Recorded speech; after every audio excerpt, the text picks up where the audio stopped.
Hey, it's Jennifer Burke at Mighty Marketing Mojo, and here with a little tech how-to. We're inside of Canva, and I want to show you using Canva to create images for smart content curation posts.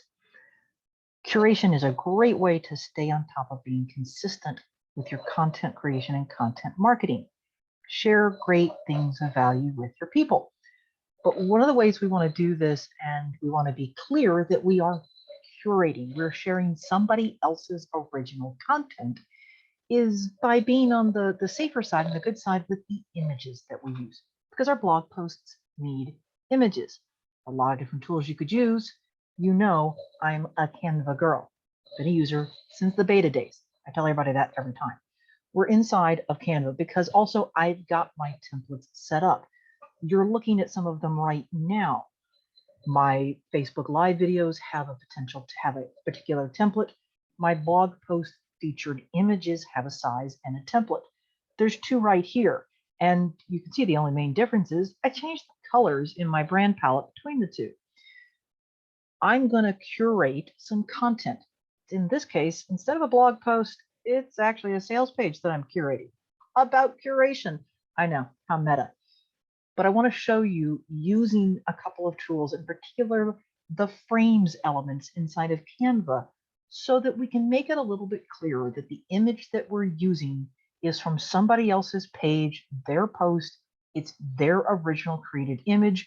We're using it to illustrate a point, the content that we're sending our readers back to. In this case, I'll be using the example of the sales page on the Smart Content Curation Challenge from my coach, Kelly McCausey. Told you this was kind of meta. So to do that first, though, I'm going to hit these little three buttons and I'm going to copy my blog post template, the one I've worked on most recently. I'm going to make a copy and then I'm going to open it up inside of Canva. Now, note, yes, I have a paid Canva Pro account, but nothing I'm showing you inside of here today should be a feature that's limited only to a pro account. You can use the elements, you can put in colors, you can do all of these sorts of things and create a basic blog post with the free Canva account. Although I do highly, highly, highly recommend that you get Canva Pro because of just so many more things it can do. But anyway, so here we are. We're going to tweak a few things. I'm going to change the titles. I'm going to change the pages here because then when it downloads everything to my computer, my images will already be named appropriately.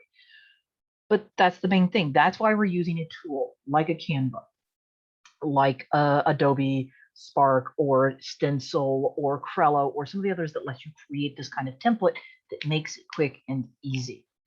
So here we are. We've got this. That's cool. We're going to change this. I'll probably change the colors. I'm going to select that background. I'm going to go up here. And because I used teal in the last blog post, we'll go flop everything over to navy, which means I actually want to change all of that. Yes, there we go. Bing, bang, boom, done. Changed everything over here to blue. Okay, that's still not the right color. So let's go. We're going to collect blue. And then, yes, I know I don't want to actually do that. There we go. Good enough. Just so you know, because again, I copied this, so it has all of the same settings as the previously created templates. Big time saver. There's a percentage gradient here. It's partially transparent. That's how you get that kind of slight transparent, slight opaque look in that color. It was in the same palette range, so we're good. In fact, you can see right down here, this is one of the things that I'm talking about. I curated a post about email subject lines from Opt-in Monster. There is the image, the screenshot that I took, and then used an element in Canva to clearly show you that I'd kind of ripped the image from somebody else's page and post. And you can clearly see that. See, that's a screenshot. It's pretty clear, right? But I also want my featured image, the one that would be shared with my blog post to social media, to be here, branded, me, my style. I have an image slightly blurred in the background with a slight filter. All my blog post featured images have the same style and aesthetic, so you know they've all come from me. But what's the first thing we have to do? We have to go grab a screenshot that's representative of the thing that we're curating. So we're going to flip over into another tab and we're going to go do that right now. If I was curating a blog post or a podcast episode of Kelly's or anyone else's, I'd head over to their website, to their blog page, and it would probably look something like this. See, it's quite clearly from Love People and Make Money, or Kelly McCausey's site. This is a podcast episode. And you'd be taking a screenshot that has the title, has maybe possibly some of their featured image as well. There's lots of different screen capture tools you can use. I have Snug, yep, but it's great. I also have the tool that's built into Windows. Folks, everybody has a screen capture tool built into Windows. Macs have them, and so do your browsers. Firefox has one built in. I'm a longtime Firefox user, so I'm going to be using that. However, we're not doing a blog post curation. I'm grabbing something from one of Kelly's sales pages, specifically the sales page that's all about smart content curation skills and the 5-day challenge that she runs. While it's great if you can join the challenge live, you can take the challenge any time and do your own 5 days of curating content. So let's scroll down this page to find something that is one of the sort of featured or product images for Kelly's challenge that would make sense to curate. And we could do that. Nope, that doesn't necessarily make sense. Great picture of Kelly. Something like this, content curation. Okay, this is sort of her mock-up, which is great. And if I take a screenshot of this, we can say I found a powerful way to approach curation. This is looking good. Let's just double check the page just to see if there's anything else that jumps out of this.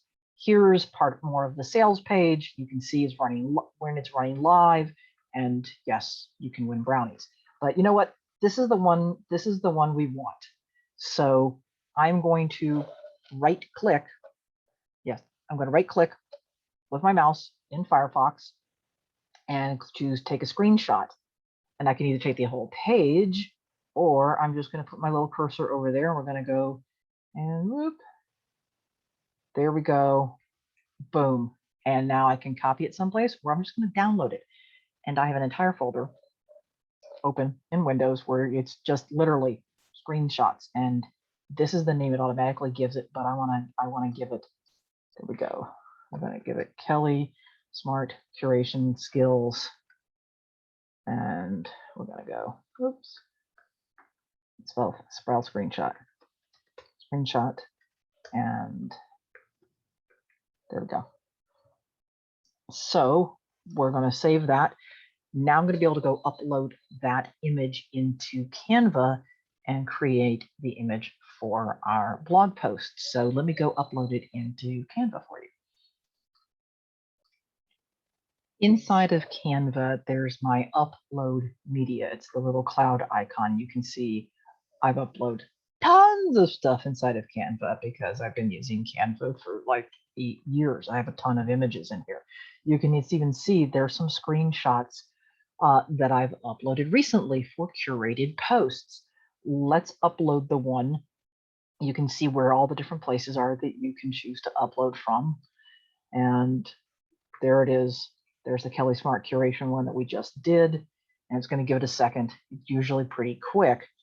And there are two things that I'm doing in this example. This is my featured image, which is not where I'm putting the screenshot. This is going to be using a stock image, something that's included in my Canva account, or it could be a stock image that you upload into your Canva account. This would be where I would call out some of the points that I illustrated in a curated post. I don't need that for the one that I'm doing right now about Canva and Kelly's course, so I'm going to trash that page. This is the one I want, and we're going to change the title of this. So this is Screenshot Kelly Smart Curation Challenge, and cool. So, and just to show you this from the very beginning, I'm going to delete the frame and the image. Boom, gone. Okay, but my logo's down here still. And let's give that a little tweak and get me out of the corner. So what do I mean by a frame? A frame is an element that Canva gives us to hold a JPEG or a PNG file.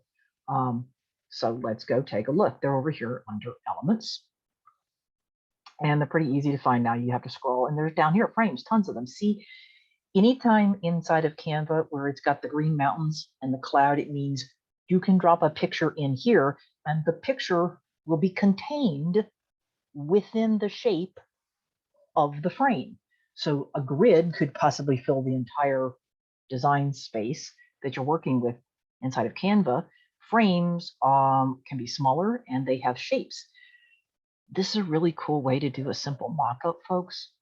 Go down here and pick the computer icon or the laptop or the phone or the tablet icons or the book icons, and boom, you have product mockups. So this one looks like it's a piece of film strip. This one looks like it's a Polaroid picture. You can't tell, but each of these looks like they're printed out photos. They've got little tiny, if you remember photos from back in the 80s or the 70s and maybe even earlier, where it's got date and time stamps and maybe even the film type printed on the side of it. It's got something like that. These are the ones I like. These are the ones that have sort of these torn edges or these paintbrushy type strokes that's giving you the feeling that like a page ripped out of a magazine when you were doing collages, or if you ever did, mood boards back in the pre-digital day. So something like that. This is the one that I used previously. Maybe I'll choose this one with the paint strokey type images, or oh, there's a good one for up and down, a vertical image, or hey, even this one. So let's go do this. Let's drop this in. I clicked it, I put it in. I'm going to grab it by the corners and make it a little bit bigger. They tend to stay square, and so it's not going to fill up the entire frame. Let's just, and I'm going to drag it around until, oh, there's the pink guideline. That means it's centered. And yeah, I don't want to crush my logo, so we'll leave it centered that way in the page. Cool. Now, whatever image I drag into this frame is going to be contained into the little jagged image of the frame. So we go to uploads. This will be true even if I dragged a photo. So if I dragged this photo in, you can see she's cut off down here at the pocket line and up near the hat. Or I'm going to go to my uploads and I'm going to go drag that in. Okay, that worked, but now it cut off part of the headline. I'm like, oh, I'm not feeling quite so good about that right now. So we're going to select it and we're going to delete it, and we're going to delete the whole thing. And let's go back to elements and let's maybe choose a different frame. There's one that looks like a postage stamp, a circle tear, letters. Let's go back to that one that kind of looked like paint stripes earlier. Let's choose that one. It's a little more horizontal, which is probably going to fit our screenshot a little bit better. There we are. There we dragged it. Now it's centered there. That's cool. Let's go back to uploads. There's our screenshot. Okay, getting better. Now here's what we can do. If we click on it, we have effects and crops. So if we choose crop, I can use my drag and drop. Let me see if I can drag this around a little bit and get it to fit better. Not ideal. Still not ideal. So now we're still dragging around. We'll check crop again. And now it's just going to keep cutting out the I found a powerful way. So powerful way to approach curation. So now this is where I have to think, is that really the frame I want to use? Maybe not. So we're going to try one more time. We're going to delete it. We're going to put this one in. It's maybe got a little bit less cut out. We're just dragging there, and there's my pink line. Go back to uploads. Let's try one more time. Well, let's check the crop again.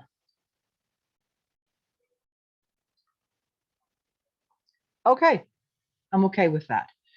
You play around with the frame that gives you a style that fits your brand, your blog, and that still lets you give the element and the idea that this is an image that you're borrowing.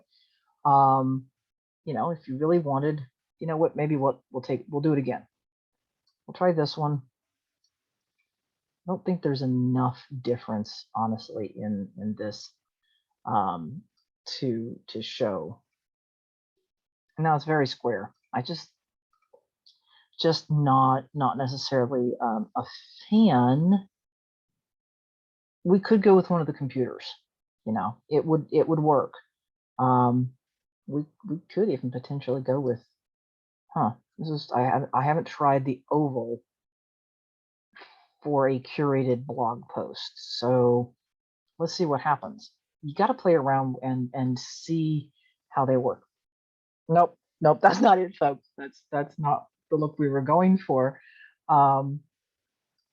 So it may be back to, you know, and some of these are a little too funky. Like, we're not going to use the letter Z, and we're not going to use colors and jigsaw puzzles. Those are really cool, but you know, you don't want to completely overly style things, so to speak. So we're going to go back with this one, and we're going to make it big again. And I could probably do undo and stuff to get back to where I was, but we're going to do that. I'm going to go back to our uploads, and drag our image in. We're going to click it and go to crop just to check that out and hit done. Cool. All right. Now the other thing we have to do is I'm going to go find, you're going to notice, I'm going to go find a picture that goes in here. I'm going to go to photos, and I'm actually going to see if there's any stock photos about Canva, and it's giving me canvases, and that's like, no, Canva, that's not it. No, well, sort of. That kind of actually looks like somebody. Now, here's the other thing to note. If you highlight it over, you'll see that one's free. Anybody can use this one.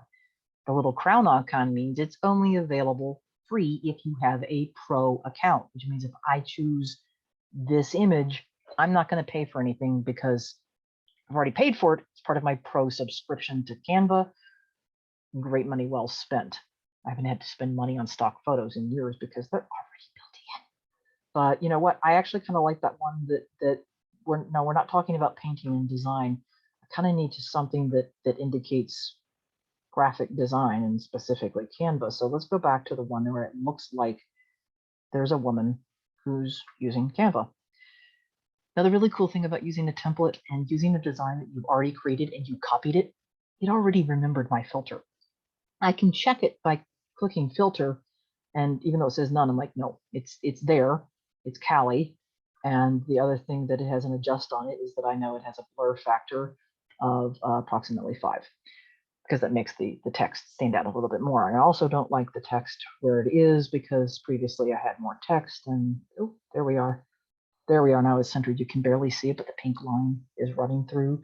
The pink lines are guidelines to help you with spacing and centering. And it's like built-in graphic design training wheels, so that it helps you make things look good and you don't put things in awkward places in your designs. So I'm pretty cool. Oh, I just got to change this title. If you change these onto the pages, it means the image, it will already be part of the image file name when you download it. Another time saver. So this is using Canva as part of smart content curation. I want there in the image file name because that's part of the blog post name. So we're good. It's got the blue. It's cool. So I'm going to go ahead and I need to change the title. So that's my acronym. And this is Canva in content curation post. And I'm cool, and Canva is automatically saving anything for them in the background. And we're going to download it. And then after that, I'm going to quickly pop in and show you putting it into the blog post. Okay. So this is the post that I'd already started. And yes, I did draft it in Word, so I have a backup. I don't write originally in my blog post, usually, unless it's a really short content curation, because I want to have a backup of it somewhere. This is a little bit longer. wrote it in Word, copied it in here. Same way, created the images someplace else, going to pop them in here into WordPress. So we've got, cool, this is all good. Those are my titles, my H1 and H2, yeah. So I mentioned Kelly's Smart Curation Skills challenge here, and I pulled a quote from her about smart curation. Yes, I'm curating about curation. So I want to drop the image in here that refers to that sales page. That's that curated image that we just created inside of Canva. So let's go add media, and we're going to go upload files, and I'm going to drag and drop because there it is. It's in my folder there. And I'm going to add my alt text, and we should be good here. Just give the internet a second here. All right, cool. And nope, we're going to make it large. I'm actually going to change that size in a second. The alt text here is Kelly McCausey Smart Curation Skills Challenge sales page screenshot. So this is both descriptive of what the image is, which is the purpose of alt text for a screen reader, and it's also using the keywords about what the image is and where it's going if I'm going to give a link to it. After I'm uploaded and put this in, I could change the file URL and point to the sales page with my affiliate link rather than just having that image pop open on my own website. So let's insert this. Cool. So there's the image that we created. Double click to edit it. Pencil icon, edit it. And you can see it's really big. So I'm going to go actually down here to custom size and change that width to 750 pixels. And here's where I'm actually also going to change the URL. You can tell it, instead of linking to the media file, I'm going to tell it custom URL. And the custom URL that I'm going to use is my affiliate link to Kelly's course. So now I have a post that is giving you valuable information about how to do the image for your content curation, why content curation is important, and it's an affiliate link that's pointing to a course that I already know and love and have taken 2, if not 3 times. So this is, which makes this now an evergreen post too, because you can take Kelly's challenge anytime you want. So that's cool. Now, the only other thing we did, we created that featured image. Let's make sure we add that as well. So the featured image, I need to upload that. That was sitting there in the same. There we go. Drag that over there. This is the one that shows that we're talking about Canva. I'm giving you a demonstration of Canva about content curation. So this is using Canva as part of Smart Content Curation demonstration. And we're going to set that as the featured image, meaning that it's going to show up whenever this blog post gets shared to social media. And my theme is going to treat it as a big giant image right at the top of this page. And whenever my blog posts are shown on my website. Also, one other little trick that has nothing to do with Canva, I am going to allow comments. And down here into my own personal theme, I don't want the theme title to show twice. So we're going to save that and we're going to preview it. And later I have to come back. When this video is done, the video will be in the blog post. So let's preview. You can see this was really pretty quick, probably even quicker than you watching this video. You'll get faster at it. There's my images, cool, and there's basically a spot down here where the video is going to go. There's how my team teach the block quotes. So, and there's that. Yep, cool. So I'm pretty happy with that, which means I can now wrap this video and put it in the post. Use the tool of your choice, but I highly, highly recommend that you use Canva to create all of your blog posts images using a template. So there's a theme, there's consistency and a style for you, and that it makes it really easy to drop in your curated screenshot images for a curated blog post using the frames element inside of Canva. I hope that helps you to be more consistent with your content marketing today. Go find your mighty marketing mojo.